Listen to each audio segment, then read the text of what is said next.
Hi friend, this is your Hope Coach, Destiny Sprague with SacredCares.com. As you may know, we are doing little mini segments of what I wish I would have known early on in the beginning of my healing journey. This is here to support you on your healing journey because you're the one that's going through it. And sometimes we don't realize how hard the healing journey is until we're there.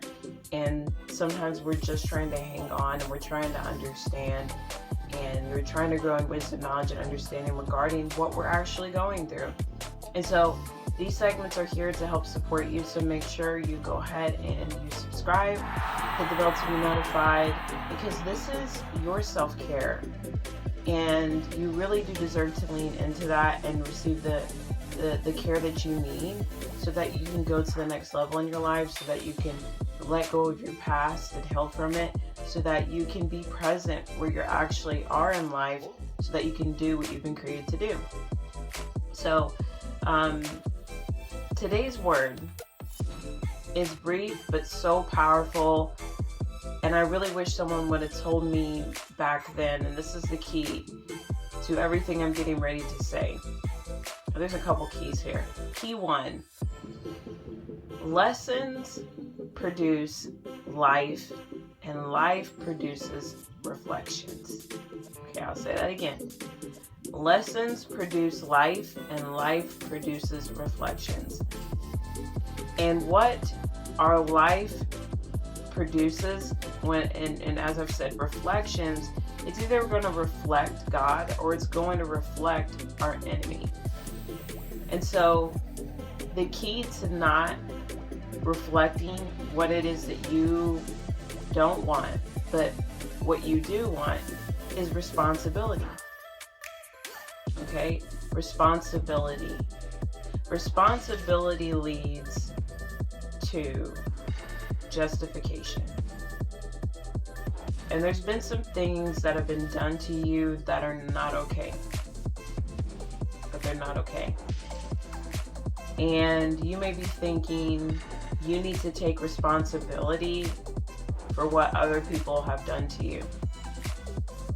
And that's not completely true.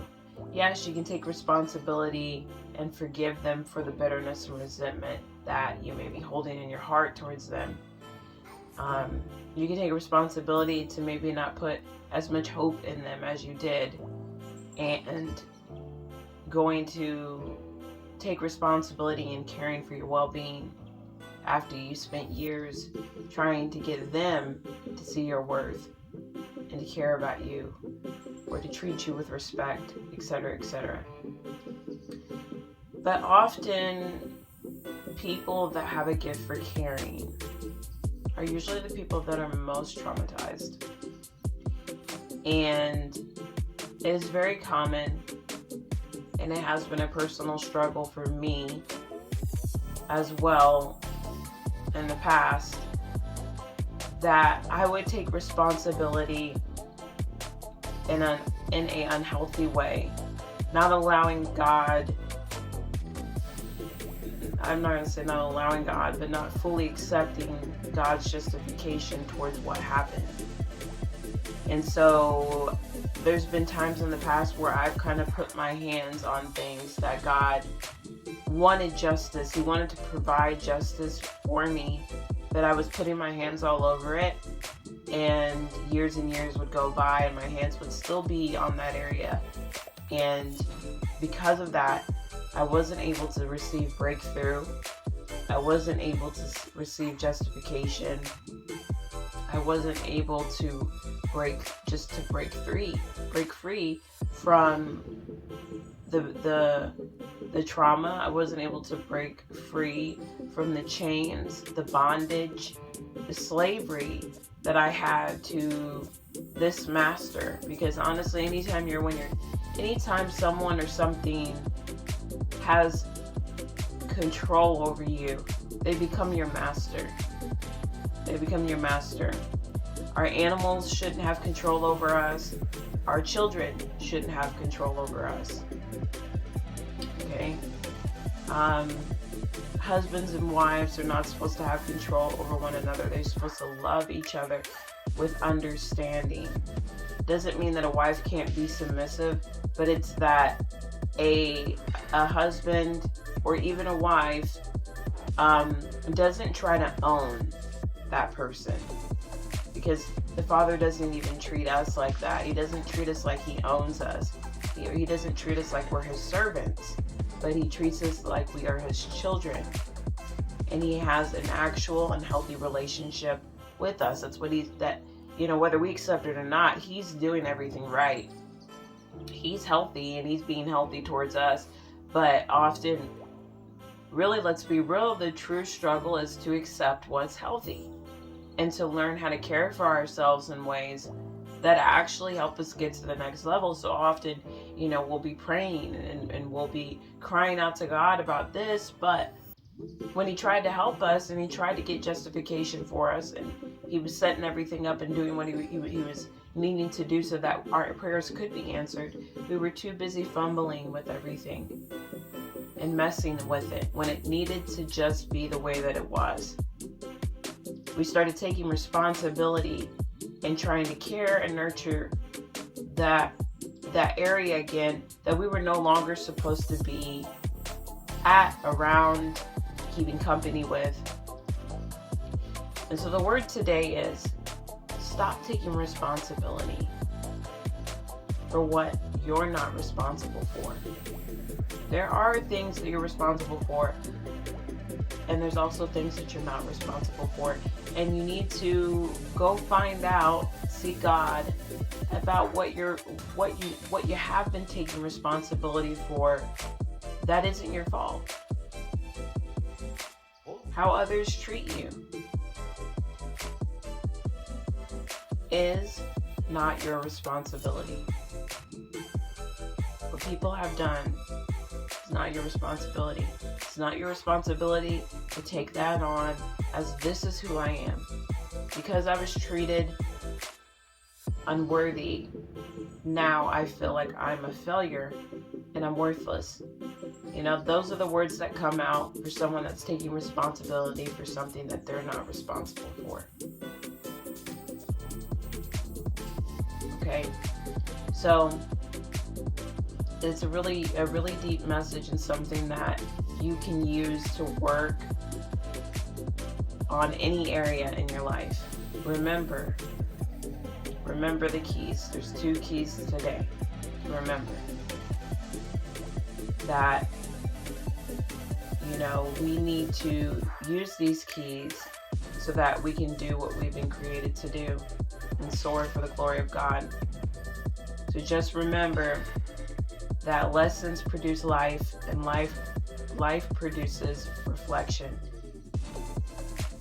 I encourage you, and I want to give you this reflecting question today, is what are you desiring? What are you hoping to reflect in your life?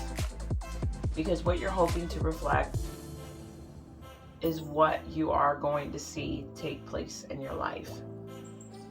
It will become your vision, and anytime anyone has a vision, even if it's an evil vision, even if it's a wicked vision, if that's their vision, that's what they're working towards. So it really helps us get back into clarity and know what lessons really do produce and why our life looks the way that it does. And also to know that some of the reflection that's been taking place in our life is not our responsibility to keep hanging on to that. What that person did, what that person said, what you may have made a mistake on because of this, because of that. Okay? And allow your life to be shifted. Allow conviction to take place in your life and not condemnation.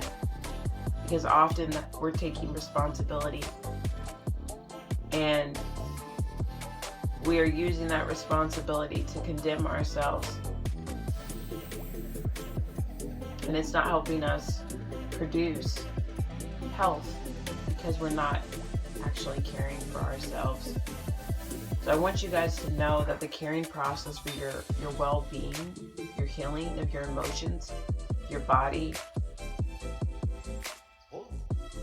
your mental state, your whole being it's going to require you to stop taking responsibility for certain things in your life.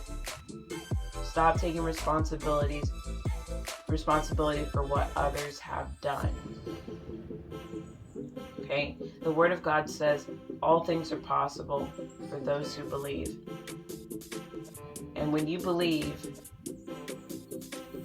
that you're responsible for something, it becomes possible that you reflect and you give energy and action into that thing that you believed. And you reflect what you believe. Okay? Reflect that. Other people can sense it. Not everybody. But the ones that are chosen will sense it, and they will know that you're hurting. And there's nothing wrong with that. Nothing wrong with people knowing that you need support and you need help. But the thing is that there is a lion out there seeking to devour God's children. And we just want to be prepared for when the enemy tries to come and devour us. He's going to learn real quick that, no, you can't devour me because of that or this or that. Because I know who I am. And I know what I'm here to do. And I'm reaching for it every step of the way. When you're not reaching in the right direction, you're reaching in the wrong direction. And with every reach, there's energy poured into that reach. There's time. There's a part of you that's left. Part of your DNA that's left through every reach, every trail, every lesson of life. And it'll either be one where you receive redemption, restoration, or it'll be one that continues to rob you and devour you up until you're dead. And the Father, He doesn't want that for you. He doesn't have that plan for your life. His Word says that He has a plan for your life, not to harm you, but to prosper you, and to give you hope in the future.